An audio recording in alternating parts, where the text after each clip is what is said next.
Hi, good morning, Mr. Jindal. This is Aishwarya. I've come from Mumbai, so pardon Okay. me No, if no, no if I problem. get something wrong. But how was your experience here as a No, voter? very good. Now I've been voting for last since 2014 elections, so it's a good experience always. It's good to vote in the largest democracy.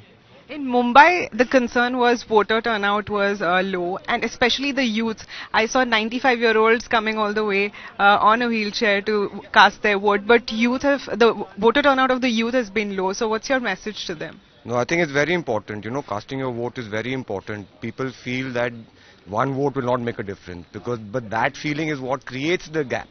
So it's very important to cast your vote to showcase who we want to come into power. It's very important.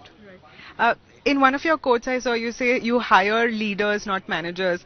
And since you're talking about leaders, from your political leaders and as a business person, as a business leader, what do you expect? I think to focus on growth, the government is going on the right direction. Growth is the focus, is the time for India. So whatever we can do to enhance India's, I would say, industrialization, enhance our infrastructure, enhance our connectivity with not only across India but globally, that would be the message to the political world.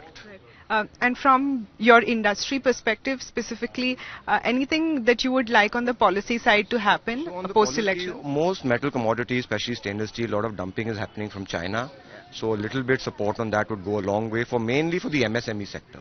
They are really suffering in our industry, and any support will go a long way for that.